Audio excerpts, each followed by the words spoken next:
A lecture given in Holland, June 10, 2001 by Tridandisvami Śrīmad Bhaktivedanta Nārāyaṅa Mahārāja. I want to explain something so that you will be very careful. I am receiving questions about the books published by the Bābājīs of Vraja. They accept Śrī Caitanya Mahāprabhu, Śrī Nityānanda Prabhu, and Śrī Śrī Rādhā-Kṛṣṇa Conjugal. They have not written their own books. They only take books like Stava-mala by Śrīla Rūpa Gosvāmī, Stavavali and Vilāpa Kusumāñjali by Śrīla Raghunātha dāsa Gosvami, Rādhā-rāsa-sudhanidhi by Śrī Prabhodananda Sarasvatī, and other Gosvami books. They have taken our Gosvamis explanations, which are in Sanskrit, and they are simply translating them into Bengali. Everything seems to be okay. However, you should know what are the defects of these Bābājīs. And you should be very careful. You should carefully note down their defects in your hearts and your notebooks. First of all, they don't accept that the Gaudīya Vaiṣṇava Sampradāya is one of the sakhas, branches, of the Brahma-Madhva Sampradāya. Although this fact has been clearly explained by Śrī Kavi Karnipura, Śrīla Jīva Gosvāmī, and then by Śrī Baladeva Vidyabhusana Prabhu. It has also been explained by Śrīla Bhaktivinoda Ṭhākura, Śrīla Bhaktisiddhānta Sarasvatī Ṭhākura, by my Gurudeva, that is, Śrīla Bhakti Prajanana Kesava Gosvami Mahārāja, and also by Śrīla Bhaktivedanta Swami Mahārāja. Secondly, they think that Śrī Prabhodananda Sarasvatī and Prakāsananda Sarasvatī are the same person. Although there is so much difference between them, this cannot be so. Will a person of the Ramanuja Sampradāya go down to become a Mayavadi like Prakāsananda Sarasvatī, and then again become Prabhodananda Sarasvatī, who was so exalted that he became the guru of Srila Gopala Bhatta Goswami? This idea is absurd. Prabhodananda Sarasvatī and Prakāsananda Sarasvatī were contemporaries. Will the same person go back and forth, being a Vaishnava in South India, then becoming a Mayavadi, again becoming a Vaishnava in Vrindavana, and again becoming a Mayavadi? Śrīla Bhaktisiddhānta Sarasvatī Ṭhākura has vividly written about this, and great historians and research scholars have also rejected the idea that they are the same person. Thirdly, they don't give proper honor to Śrī Jīva Gosvāmī. And this is a very big blunder. This is a vital point. They say that Jīva Gosvāmī is of Swakiya Bhava, that he never supported Parakiya Bhava, and that he is against Parakiya Bhava. They say that in his explanations of Śrīmad Bhagavatam and Brahma Samhita, in his own books like Gopala Kampu, and especially in his Śrī Ujjvala Neelamanitika, he has written against Parakiya Bhava. This is their greatest blunder. We don't accept their statements at all. Śrīla Jīva Gosvāmī was Rupanuga, a pure follower of Śrīla Rūpa Gosvāmī in Śrī Rūpa Manjari.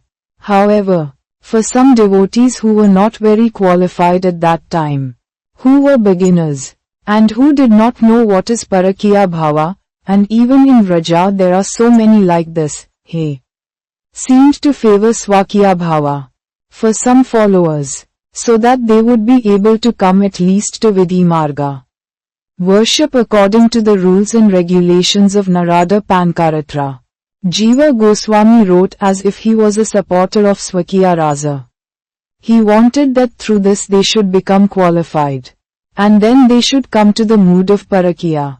For qualified persons he has written that Parakiya Bhava is in Vraja and Swakiya Bhava is in Dwaraka.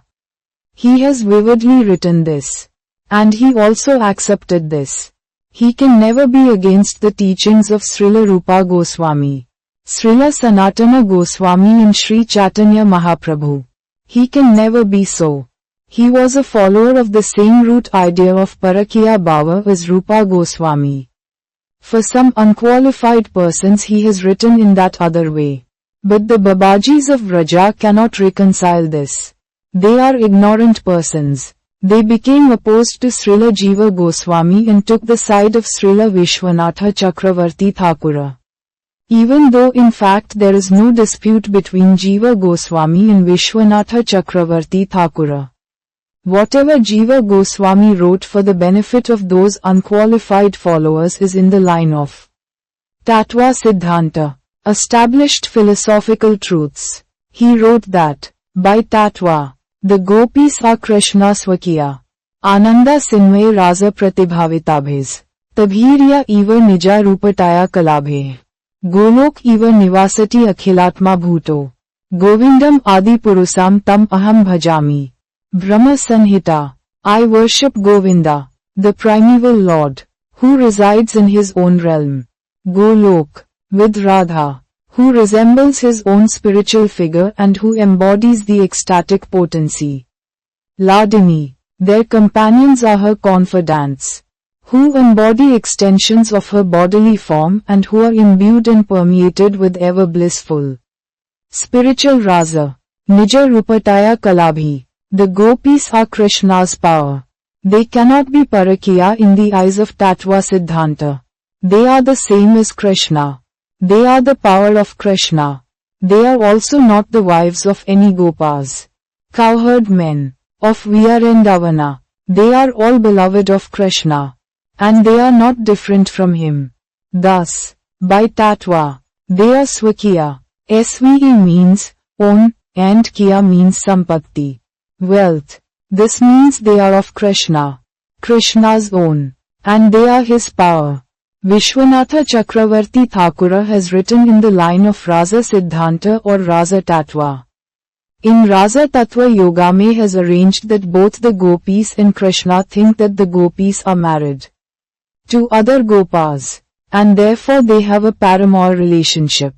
If it were not like this, there would be no rasa at all. Para means greatest, one's own greatest wealth, and it also means another's wealth. Therefore the meaning in both Tattva Siddhanta and Rasa Siddhanta is harmoniously reconciled. Śrīla Rūpa Gosvāmī has explained all these things, especially in Ujjavala Nilamani, and also in his other books. The gopis are Krishna's own, his power, but for rasa it is said that they are Parakiya. What is Parakiya? There are two principles, Atma Rasa and Para Rasa, or Eka Rasa and Aneka Rasa. Krishna is Eka Rasa or Atma Rasa. He is one rasa. In other words, he is the complete embodiment of rasa. He is Atmarama and Aptakama. He is always full and satisfied in himself. He doesn't need anything from anyone in order to be happy. The gopis are his own power. Sakti Saktimtyo Abda. Sakti, the energy, and Saktiman, the possessor of that energy or power, are both one. They are identical. However, although Krishna has this quality, he is also Para Rasa. Para Rasa means that the gopis are Vaishishte. That is, they also have a speciality that distinguishes them from Krishna. Although they are part of Krishna, although they are one with him, their speciality is that they serve him in the mood of rasa. Krishna is the enjoyer and they are the container or reservoir of love and affection. Krishna also wants to taste their mood. Aneka rasa or para rasa is the gopis rasa. And Krishna wants to taste that rasa in various ways. That rasa is in the form of Parakiya rasa. And this is the meaning of Parakiya rasa, nothing else. These are a very high class of philosophical understandings. And Śrīla Bhaktivinoda Ṭhākura has explained all these truths. Therefore, Jīva Gosvāmī is not of a different opinion than Rūpa Gosvāmī. They have the very same opinion. Vishwanath Chakravarti Ṭhākura has proven that Jīva Gosvāmī was in Parakiya Bhava, and that he accepted Śrīmad Bhagavatam and Ujjvala Nilamani. In his own Ujjvala Nilamani Tika, Śrīla Jīva Gosvāmī has written, Svechaya Likitam Kinsat, Atra Kinsat Parechchaya. I have written some things by my own desire and some things by the desire of others. The portions which are consistent, in which Swakiya and Parakiya are reconciled and in the line of Rūpa Gosvāmī. is my desire, and the portions that are not reconciled are written by the desire of others. I have written about all these topics in my book called Prabandha Pankekam. 5 essential essays. You should try to know these things fully. The Babājīs say that we are not a branch of the line of Madhvakaya. They say Madhvakaya is of a different opinion than the Gaudīya Vaiṣṇavas. But this is quite wrong.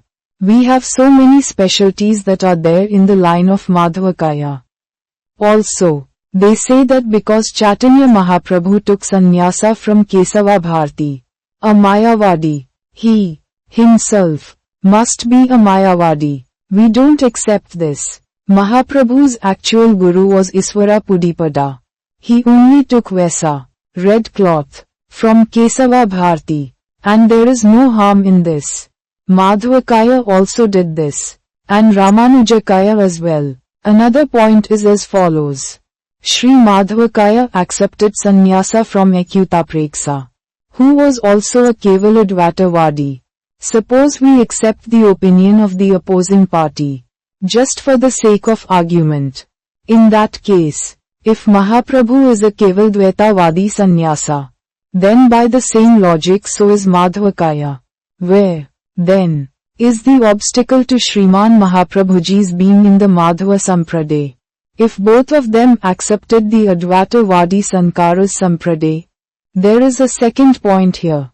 Śrī Madhvakaya accepted Ekadanda, a single staff of renunciation.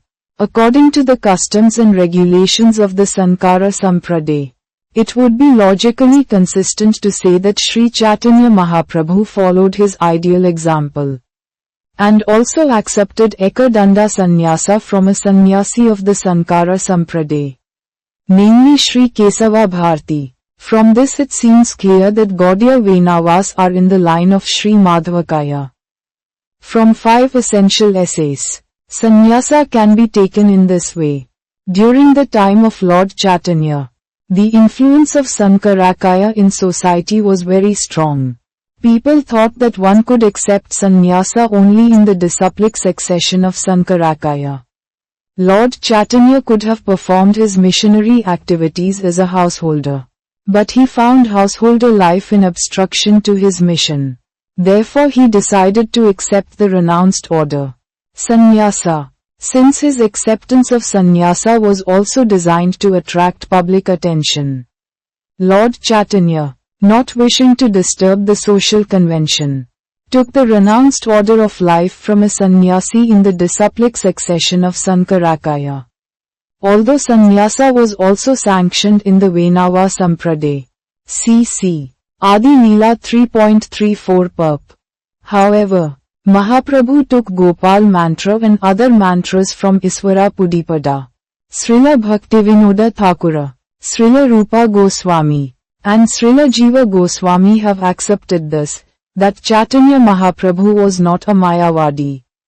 Madhvendra Pudipada also took sannyasa from a Mayavadi, but he took Diksha initiation in the line of Madhava, and Lakshmipati Tirtha was his guru. We are thus in one line. There is some little difference in Upasana Marga, but by Tattva we are both the same.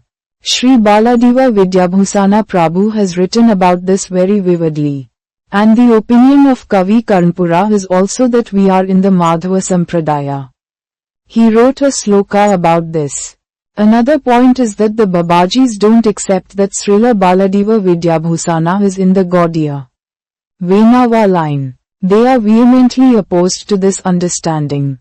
However, if Baladeva Vidyabhusana Prabhu is out of our Gaudīya Sampradāya, then who is our savior? He went to Galta Gaddi in Jaipur and defeated the Śrī Vaiṣṇavas. He told them that Srimati Radhika should be on the left of Krishna. He wrote a commentary on Vedanta Sutra called Govinda Bhashya, and that commentary has been accepted as the Gaudīya Bhashya, commentary representing the Gaudīya Sampradāya. As far as we in the Madhva Gaudīya Sampradāya are concerned, our Akayas accepted Śrīmad Bhagavatam as the natural commentary on Brahma Sutra. The Gaudīya Sampradāya did not make any commentary on the Brahma Sutra because they accepted. And Caitanya Mahaprabhu accepted that Śrīmad Bhagavatam is the natural commentary because it was also written by Vyasadeva, the original author of Brahma Sutra. If the author has made his own commentary, there was no need of another. This is the Gaudīya Vaiṣṇava Siddhanta. Some time back, however, in Jaipur, there was a challenge that the Gaudīya Sampradāya has no commentary on the Vedanta Sutra. Vishwanatha Chakravarti Ṭhākura was requested to go there, because he was the most senior Vaishnava scholar. He was living in Vrindavana at that time, and because he was very advanced in age at that time, he authorized Baladeva Vidyabhusana. You do it. There is no need. But people are demanding, where is your commentary on the Vedanta Sutra? Therefore, by the dictation of Govindaji at Jaipur, Baladeva Vidyabhusana wrote the commentary on Brahma Sutra called Govinda Bhashya. In this way, the Brahma-Madhva Gaudīya Sampradāya has also got a commentary on Brahma Sutra. And that is required. From Srila Prabhupada's lecture on Sept. 30, 1973. If Baladeva Vidyabhusana Prabhu is not in our Sampradāya, then what Sampradāya is he in? All his commentaries are in the line of Śrīla Rūpa Gosvāmī and our Gaudīya Vaiṣṇava Akayas. If Baladeva Prabhu is out of our Sampradāya, everything will be finished. This is a vital point. Also, these Babājīs say that if anyone wears the saffron cloth of sannyasa, he is not in the Gaudīya Vaiṣṇava line. They have no correct idea. It is stated in Chaitanya Charitamrita, Kiba Vipra, Kiba Nyasi, Sudra Kene Naya E Krishna Tattvaveta. See, Guru, Haya. It does not matter whether a person is a Vipra, learned scholar in Vedic wisdom, or is born in a lower family, or is in the renounced order of life. If he is master in the science of Krishna, he is the perfect and bona fide spiritual master. Madhya Leela 8-128. Krishna Dasa Kaviraja Gosvami has written, Kiba Nyasi. Nyasi means sannyasi, Iswara Pudipada, Madhavendra Pudipada, and all renunciates in their line were sannyasis in saffron cloth. There are so many associates of Caitanya Mahaprabhu who wore saffron cloth. Swarupa Damodara also wore saffron cloth. What harm was there? Saffron cloth is the sign of renunciation. It is the color of anuraga, attachment for Krishna, because it is a color. It is worn by sadhvis. Sadhvi means a married lady, a lady who is not a widow. Married means having Krishna as one's beloved. We are not widows, but those who wear white clothes are widows. From where has this word, Babaji, come in our line? From whom has it come? Iswara Pudipada, Madhavendra Pudipada, Śrī Caitanya Mahāprabhu, Nityananda Prabhu, and after him, Śrī Rūpa Gosvāmī, Śrī Sanatana Gosvāmī, Śrīla Raghunātha Bhatta Gosvāmī, Śrī Jīva Gosvāmī, Śrī Gopala Bhatta Gosvāmī, and Śrī Raghunātha Dasa Gosvāmī. After them, Krishna Dasa Kaviraja Gosvami and Vrindavana Dasa Ṭhākura. And then Narottama Dasa Ṭhākura, Syamananda Dasa, Srinivasa Akaya, and Vishwanatha Chakravarti Ṭhākura. Where is the word Babaji? Was anyone known as Babaji? From where did this word Babaji come? The Babājīs have no reply. These Vaishnavas were all Paramahamsa, not Babaji. Śrī Sanatana Goswami did not wear saffron cloth because he had great honor for Śrī Caitanya Mahaprabhu's saffron, a reddish cloth. He was thinking, I cannot be like him. I am not so high. Therefore, out of honor and reverence he wore white cloth. And he used to worship this saffron cloth. In Vraja, the Vrajabasas all used to call Sanatana Goswami, Baba. They called Sanatana Goswami Bara Baba, elder Sadhu, and Rupa Goswami Chota Baba, younger Sadhu. After them, Others in their line took white cloth. But then, after the time of Vishwanatha Chakravarti Ṭhākura, they deviated. Some, like Jagannatha Dasa Babaji, Madhusudana Dasa Babaji, and Gaura Kishora Dasa Babaji, took this Babaji name out of humility. And everyone used to call them that. Baba means sadhu or father. And Ji is a suffix meaning respectable. These Mukt Mahapurusas are Paramamas. And they are also the eternal associates of Radha and Krishna. They are far above the conception of Babaji or Sannyasa, which is within the Varnashrama system. For them to accept the nomenclature Babaji, therefore, is their humility. After Shriman Mahaprabhu, his Leela Parikaras, eternal pastime associates, such as the 6 Gosvamis, Śrī Lokanatha and Bhugarbha, and later Śrī Krishnadasa Kaviraja, Śrī Narottama Ṭhākura, and Śrī Vishwanatha Chakravarti Ṭhākura were naturally Nisinkana Paramahamsa Vaishnavas. There was no need for them to wear sannyasa vesa, saffron cloth. Secondly, Shriman Mahaprabhu had performed the Leela of wearing sannyasa vesa and saffron cloth, thus considering themselves to be worthless, lowly and unqualified. These Mahatmas did not wear sannyasa vesa and saffron cloth in order to show honor and respect to the vesa of Shriman Mahaprabhu and also to maintain their own identities as servants under the shelter of his lotus feet. On the other hand, in order to express veneration for the Nisinkana Paramahamsa Vesa of the associates of Shriman Mahaprabhu, and, under their guidance to preach his message throughout the entire world, many Akinkana Vaishnavas on the path of Raganuga Bhajana, holding the Paramahamsa Vesa upon their heads, have accepted a position below their worshipable superiors by wearing the saffron cloth of the Sannyasa Asrama, which is included within the system of Varnashrama Dharma. These two customs, each having their own place, are both exquisitely beautiful and also completely in accordance with Siddhanta.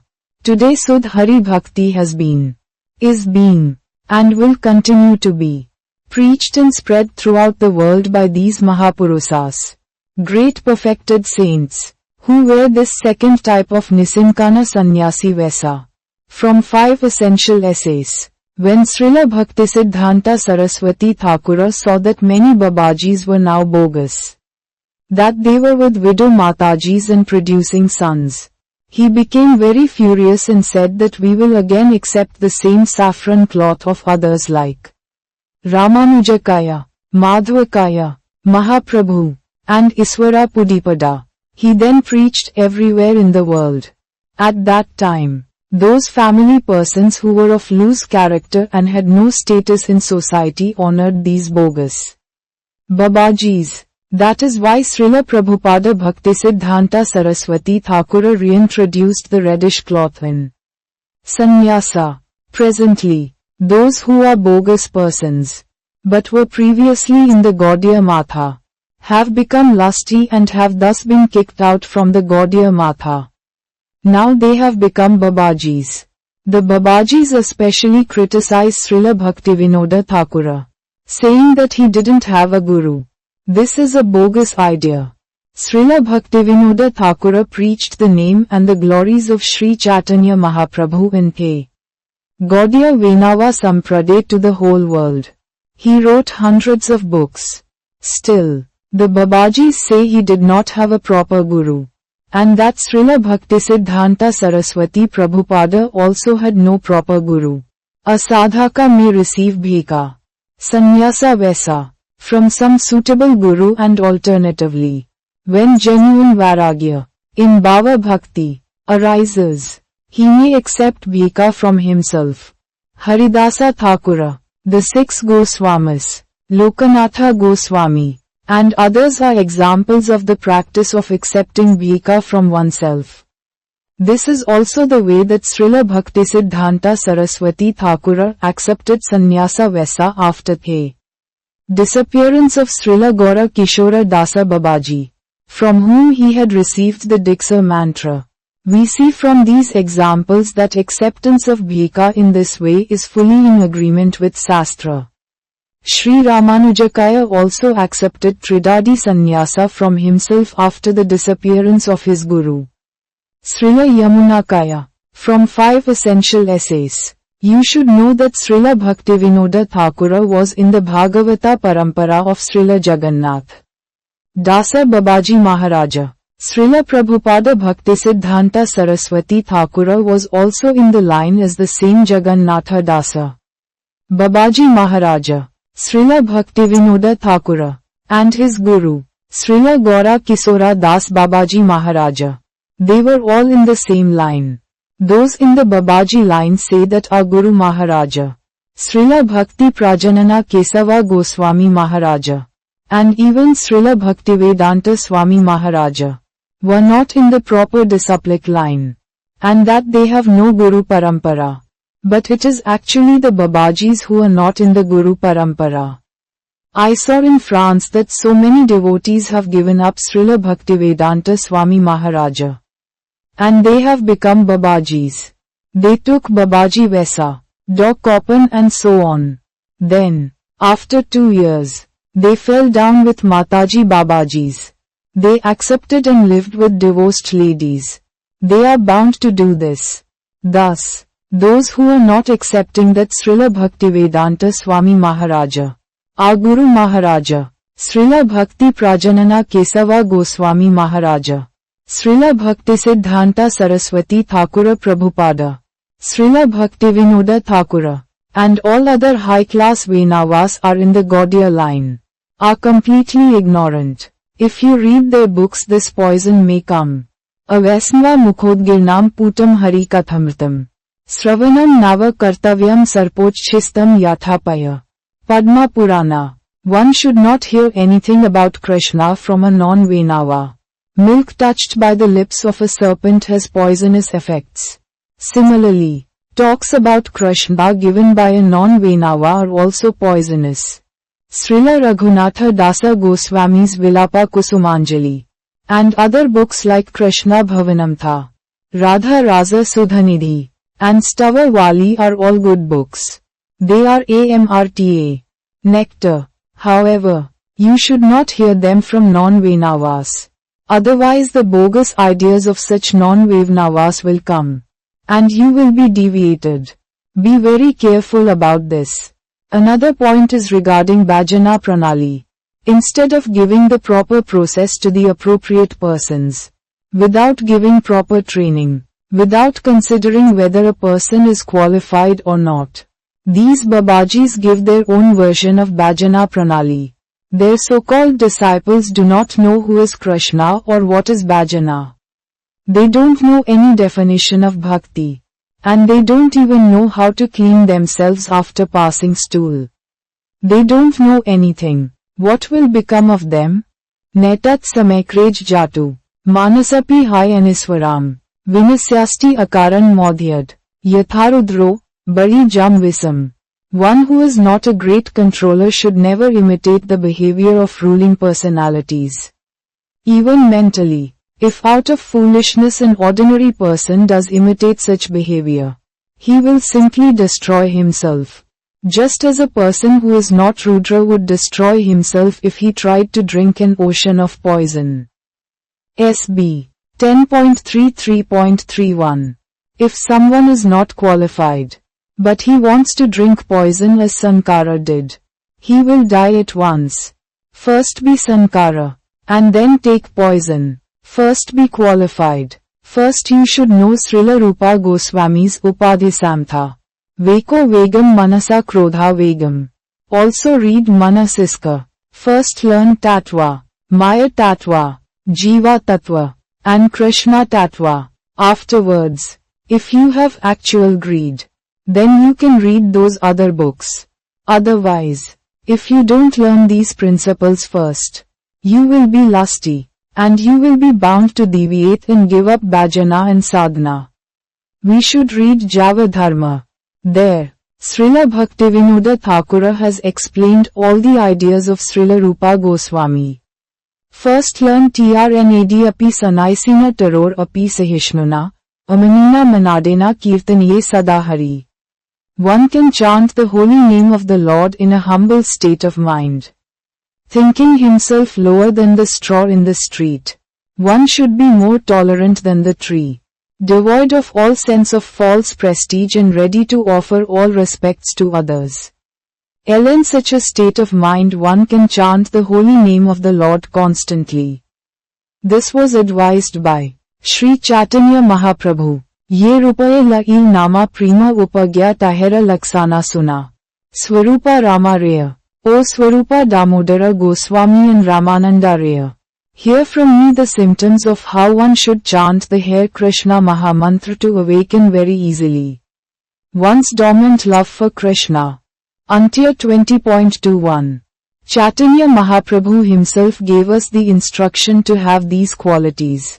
Try to develop these qualities. And then you can read the other books. There are so many devotees around the world, especially in France, who are reading all these elevated books. However, they don't know Krishna Tattva or any other Tattva. And they have no nishtha, steady and strong faith, in their Gurudeva. Gradually they are giving up Śrīla Swami Mahārāja, Śrīla Bhaktisiddhānta Sarasvatī Ṭhākura, and the entire Guru Parampara. They criticize this line. Therefore, although the books which have been translated by these Babājīs are themselves bona fide, we should boycott them. Don't read them. If you are qualified like a hamster, a swan, if you can separate milk from water, then you may read their translations, otherwise not. About 10 years ago I went on Vraja Mandala Parikrama with Pujyabda Janardana Maharaja. We went to Radha Kunda. And there we challenged the Babājīs. We had a discussion for 3 hours. But no one came. I have also challenged those Babājīs in my book, 5 Essential Essays. But no one responded. After reading that book they wanted to take us to court. And I challenged them. Yes, we will see you in court. But they never came. Their lawyers had advised them not to go to court, as they would have lost everything. Don't be attracted to these Sahajiyā Bābājīs of Vraja. You should be attracted to our Guru Parampara. Śrīla Bhaktivedanta Swami Mahārāja, Śrīla Bhaktivinoda Ṭhākura, Śrīla Bhaktisiddhānta Sarasvatī Ṭhākura Prabhupada, Śrī Baladeva Vidyabhusana, Śrīla Jīva Gosvāmī, Śrīla Vishwanatha Chakravarti Ṭhākura, and all those in our Bhagavata Parampara. I have come to tell you these things only to make you all careful. Don't be bewildered. Try to be very strong. Knowing all these points,